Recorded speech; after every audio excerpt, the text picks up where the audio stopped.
Right, okay, folks, welcome to another Face Off Kerfuffle.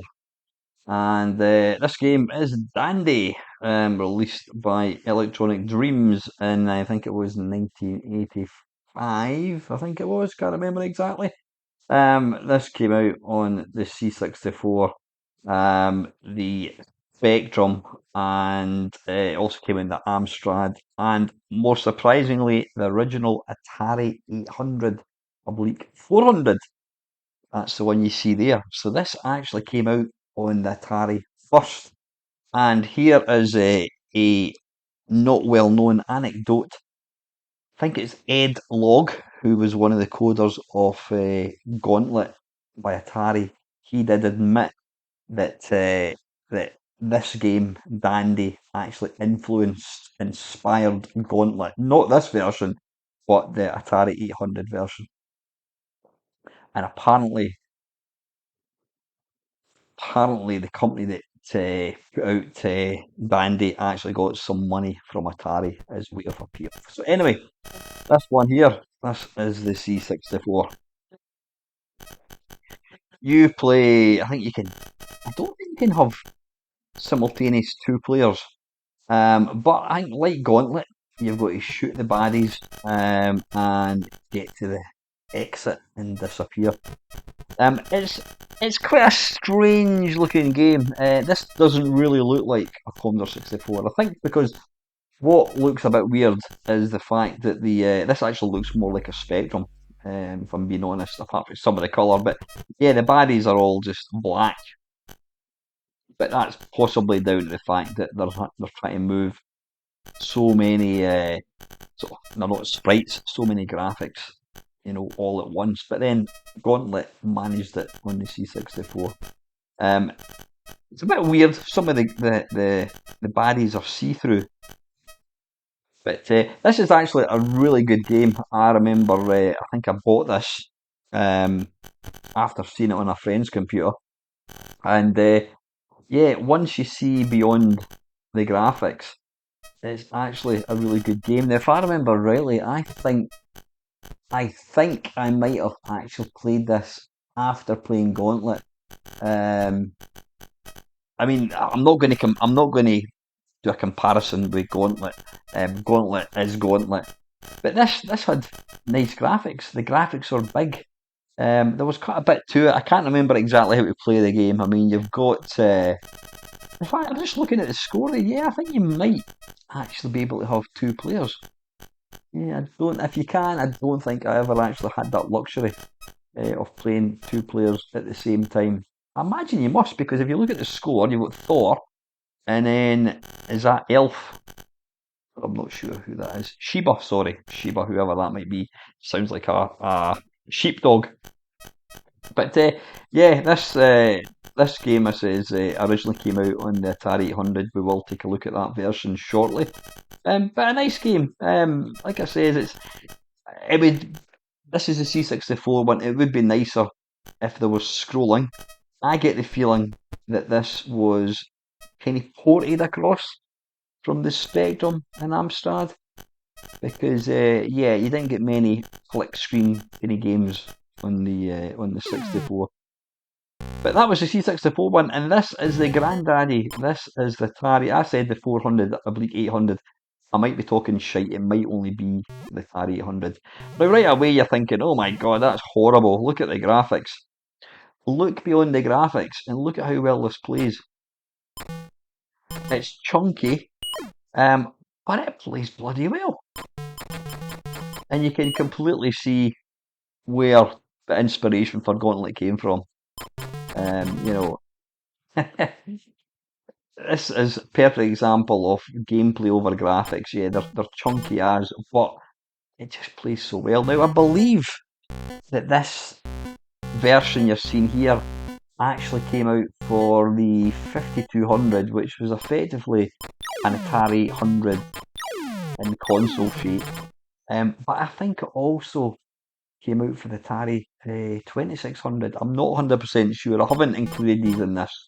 Um, you know, but yeah, it's interesting to look at this and just to see This is what inspired Gauntlet, and it's interesting that the graphics for like the modern versions, I say modern, I mean the ones for like the 8 bits, the Spectrum, Amstrad, C64.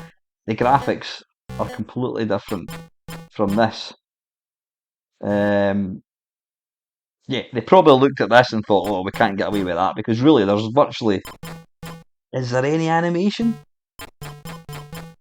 No, I don't think there is. I don't think there's any animation in these baddies at all. But that's probably why it's got such good speed. Look at it. I mean, it's moving in character based, so it's not moving smooth. But again, look beyond it.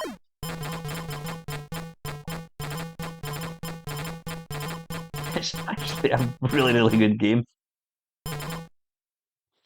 Yeah, you've got things like money, and I don't know whether you can buy things. I'm not quite sure, or whether that just adds to your score.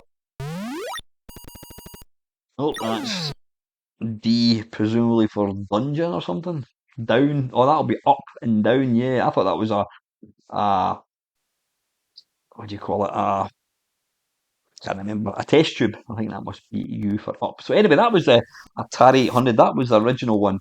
This is the Amstrad one. You would be forgiven for thinking that this was the Spectrum one, because it does look exactly like a Spectrum. It's very, very yellow. There's some of the baddies, I don't know what these things are supposed to be exactly. They don't move. They're just kind of stuck. They're stationary. Other screens they do move. This one has got obviously few sound effects, kind of spot sound effects like the C64 one. Again, it's got the same. It's got the same kind of dodgy. I don't know what you call it. It's not. It's not scrolling. Flick screen. See, there, these guys aren't actually moving. This one does feel a bit snappier though.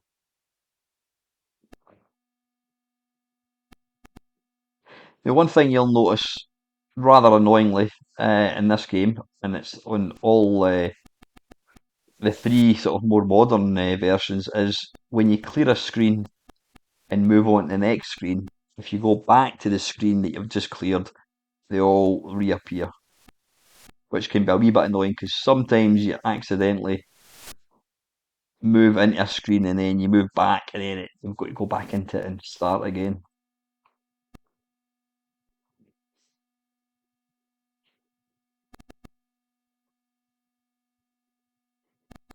But I do remember putting a lot of time into this game. Actually, it's a game that it's just reminded me of. I've never even given it any thought until now. Is Ranarama. Um, I played it on the C64 and also on the Atari ST. It's got a very, very similar look. It's kind of a gauntlet game. There's probably a wee bit more to it than this, with spells and what have you. But it's very, very similar. Was Ranarama by the same company? I think not. You know what? Ranarama was by Hewson, and this game is Electric Dreams. Now, these big red things, I thought you could maybe shoot them, but it appears you can't.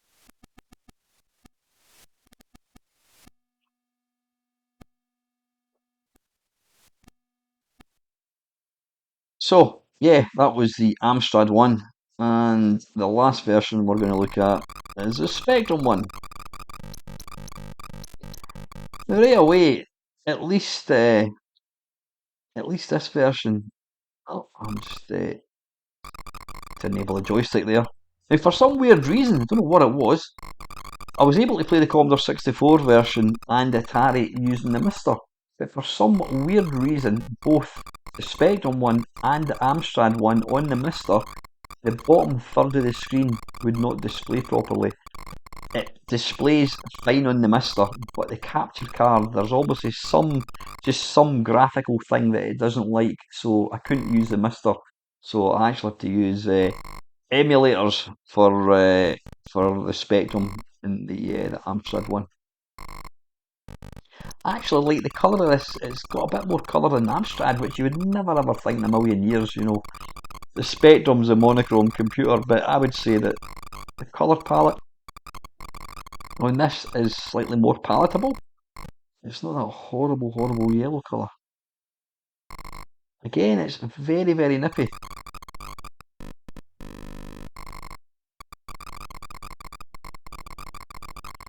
I'm trying to think, are these spiders? Spiders with 4 legs? Now that looks like some kind of vampire thing. Is that a ghost that I'm killing there?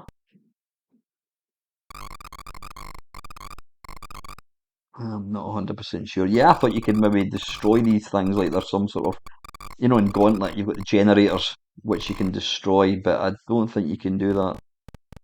So again, there you go. This is all these wee guys are static. Now, one thing you need to be aware of is you can pick up food and spells, and like in Gauntlet, you can see where Gauntlet borrows all the ideas from. There we go. Key. Yep, I've just done it. You can actually shoot them and lose them. Yeah, that wee guy there looks like some kind of vampire thing.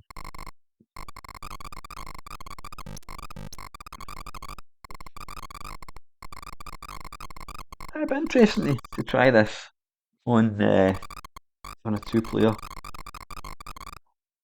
It does feel a bit easier than Gauntlet. The thing you need to understand again, Gauntlet was an arcade game, and arcade games were designed to make money. They took over from fruit machines and pinball. They're designed to take in money. So they're always going to be more difficult. So anyway, yeah, that's the 4 versions. Top left is the Commodore 64. The top right is Atari 800. The bottom left is the Amstrad, and the bottom right is the Spectrum. They're all the three popular 8 bits: Spectrum, C64, and Amstrad. There's not a lot to choose between them. If I was going to be, I mean, the C64 one looks the nicest. The Amstrad looks the least nicest, if that makes any sense.